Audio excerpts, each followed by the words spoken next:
Hello friends, मेरा नाम किशोर और आप देख रहे हैं all is on top YouTube channel.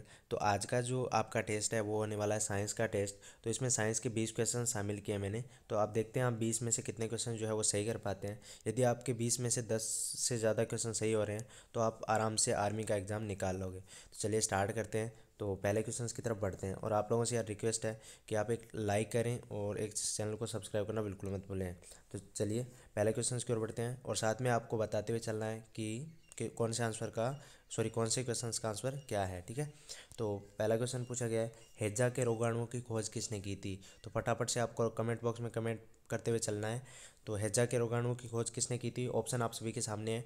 फटाफट से राइट आंसर बताना है, क्या हो जाएगा, रॉबर्ट कोच। ठीक है, हैजा के रोगाणुओं की खोज रॉबर्ट कोच ने की। तो काफ़ी बंदे बोलते हैं यार कि आप धीरे बोलते हो, तो यार मैं कोशिश करता हूँ तेज़ बोलने की, बट और भी ज़्यादा तेज़ मैं नहीं बोल सकता। अब जो बोल रहा हूँ इससे ज़्यादा तेज़ और मैं नहीं बोल सकता। ठीक है, तो 2 नंबर क्वेश्चन की तरफ बढ़ते हैं। 2 नंबर क्वेश्चन क्या पूछा गया है, अंतरिक्ष यात्री को आकाश दिखाई देता है। तो अंतरिक्ष यात्री को जो है वो आकाश कैसे किस कलर का दिखाई देता है। ऑप्शन आपको दिख रहे हैं, काफ़ी आसान क्वेश्चन है और पिछले वीडियोज़ में मैंने कवर भी करवा दिया है। तो राइट आंसर बताना है, फटाफट से कमेंट में बता दीजिए। तो राइट आंसर क्या हो जाएगा, काला। ठीक है, अंतरिक्ष यात्री को आकाश किस कलर का दिखाई देता है या किस रंग का दिखाई देता है, तो काले रंग का दिखाई देता है। क्वेश्चन नंबर 3 की तरफ बढ़ते हैं। 3 नंबर क्वेश्चन काफ़ी आसान क्वेश्चन है, गुरुत्वाकर्षण नियम की परिभाषा किसने की थी। ठीक है, गुरुत्वाकर्षण नियम की परिभाषा किसने की थी। तो काफ़ी आसान क्वेश्चन है, आप सभी को पता होगा। तो जल्दी से कमेंट बॉक्स में बता देना है आपको, क्या हो जाएगा, न्यूटन। ठीक है, गुरुत्वाकर्षण नियम की परिभाषा किसने की थी, न्यूटन ने। क्वेश्चन नंबर 4 की तरफ बढ़ते हैं।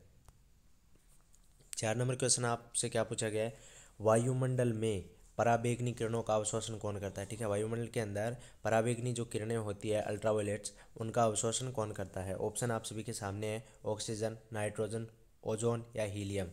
तो क्या हो जाएगा, ओजोन। ठीक है, वायुमंडल में पराबैंगनी किरणों का अवशोषण ओजोन करता है, जिसका सूत्र होता है O3। ठीक है, और एक पिछले वीडियो में बताया भी था कि O3 जो है वो किस तरह से बनता है। क्वेश्चन नंबर 5 की तरफ बढ़ते हैं। 5 नंबर क्वेश्चन काफ़ी इंपॉर्टेंट क्वेश्चन है, आपको स्टार लगा के लिख भी लेना है। क्यूरी किसकी इकाई का नाम है। ठीक है, क्यूरी किसकी इकाई का नाम है। ऑप्शन आप सभी के सामने है, फटाफट से इसका राइट आंसर आपको बताना है। तो जल्दी से कमेंट बॉक्स में कमेंट करके बता दीजिए। तो राइट आंसर क्या हो जाएगा, रेडियो एक्टिव धर्मिता। ठीक है, क्यूरी किसकी इकाई का नाम है, तो रेडियो एक्टिव धर्मिता का नाम है। क्वेश्चन नंबर 6 की तरफ बढ़ते हैं। 6 नंबर क्वेश्चन क्या पूछा गया है, सौर ऊर्जा का रूपांतरण रासायनिक ऊर्जा में होता है, तो किसके दौरान होता है। ऑप्शन आपको बता दिए गए हैं, आप स्क्रीन पे दिख रहे हैं, ये देखिए। और आपको बताना है कि सौर ऊर्जा का रूपांतरण रासायनिक ऊर्जा में किस समय होता है। तो ऑप्शन दिख रहे हैं, फटाफट से राइट आंसर आपको बताना है। तो क्या हो जाएगा, प्रकाश संश्लेषण के दौरान। ठीक है, प्रकाश संश्लेषण के दौरान सौर ऊर्जा का रूपांतरण रासायनिक ऊर्जा में होता है। क्वेश्चन नंबर 7 की तरफ बढ़ते हैं।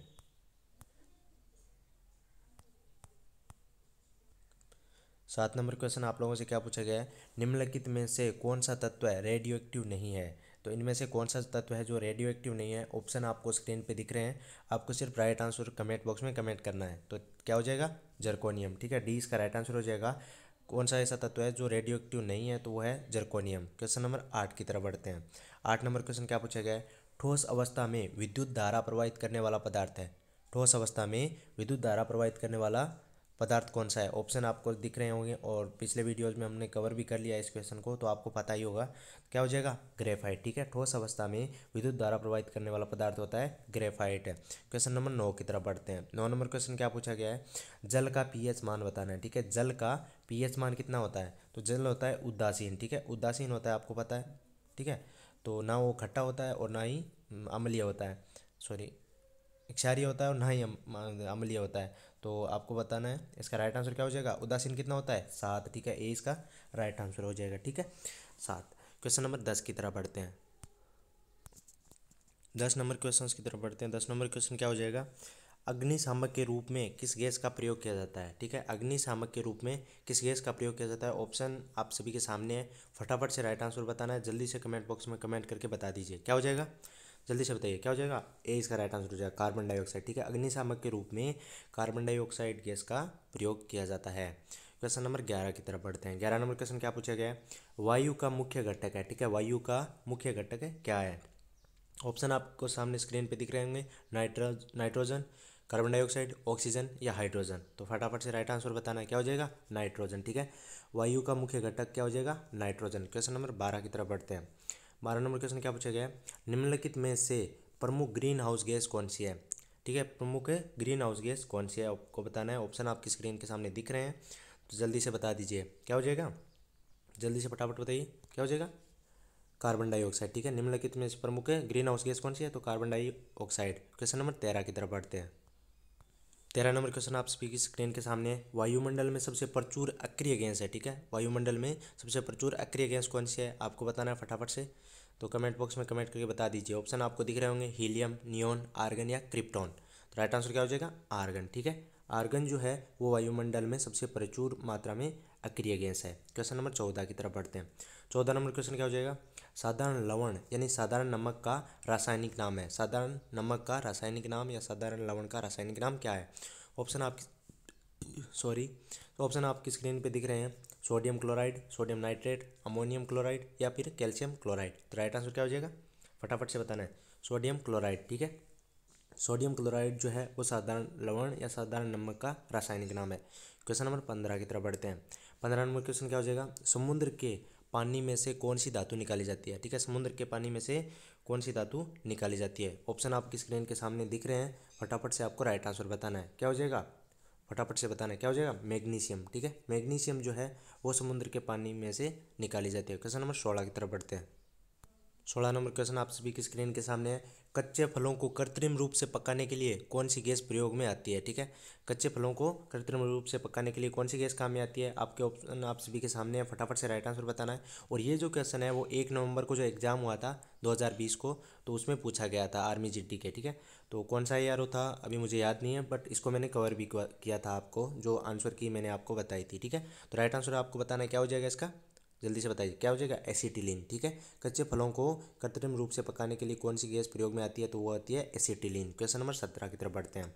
17 नंबर क्वेश्चन क्या पूछा गया है, गर्भवती स्त्रियों में प्राय किस चीज़ की कमी हो जाती है। ठीक है, गर्भवती जो स्त्रियाँ हैं उनमें किस चीज़ की कमी हो जाती है। ऑप्शन आप सभी के सामने है, फटाफट से राइट आंसर बताना है क्या हो जाएगा, जल्दी से बताइए क्या हो जाएगा, कैल्शियम और आयरन की कमी हो जाती है। गर्भवती स्त्रियों में कैल्शियम और आयरन की कमी हो जाती है। क्वेश्चन नंबर 18 की तरफ बढ़ते हैं। 18 नंबर क्वेश्चन क्या पूछा गया है, क्लोरोफिल प्रकाश के किन घटकों को अवशोषित करता है। ठीक है, क्लोरोफिल जो है वो प्रकाश के किन घटकों को अवशोषित करता है। ऑप्शन आपकी सभी के सामने है, तो फटाफट से राइट आंसर बताना क्या हो जाएगा, बैंगनी और रक्त को जो है वो अवशोषित करता है। क्वेश्चन नंबर 19 की तरफ बढ़ते हैं। 19 नंबर क्वेश्चन आपकी स्क्रीन के सामने है, निम्नलिखित में से किसकी सबसे छोटी जीवित कोशिका होती है। ठीक है, निम्नलिखित में से किसकी सबसे छोटी जीवित कोशिका होती है। ऑप्शन आप सभी के सामने, बैक्टीरिया, कवक द्रव्य, विषाणु, वायरस या फिर खमीर। तो राइट आंसर क्या हो जाएगा, फटाफट से बता दीजिए क्या हो जाएगा, विषाणु या वायरस की। ठीक है, विषाणु या वायरस की सबसे छोटी जीवित कोशिका होती है। क्वेश्चन नंबर 20 की तरफ बढ़ते हैं। 20 नंबर क्वेश्चन अंतिम क्वेश्चन है, क्या पूछा गया है, निम्नलिखित में से कौन सी बीमारी प्रोटोजोआ द्वारा जनित होती है। कौन सी बीमारी जो है वो प्रोटोजोआ द्वारा जनित होती है, ऑप्शन या फिर पैदा होती है। तो ऑप्शन आप सभी के सामने है और फटाफट से इसका राइट आंसर आपको बताना है, जल्दी से बता दीजिए क्या हो जाएगा, मलेरिया। ठीक है, मलेरिया जो बीमारी है वो प्रोटोजोआ द्वारा पैदा होती है या पैदा होती है। ठीक है, तो कैसा लगा ये वीडियो या फिर कैसा लगा ये टेस्ट, तो कमेंट करके ज़रूर बताइएगा। और इसमें आपको कुछ भी अच्छा लगा हो तो चैनल को सब्सक्राइब कीजिएगा और वीडियो को लाइक करना बिल्कुल मत भूलिएगा। आपको यार इतनी मेहनत की आप लोगों के लिए, तो एक लाइक तो एटलीस्ट करके ही जाइएगा। तो मिलते हैं अगले वीडियो में, तब तक के लिए बाय।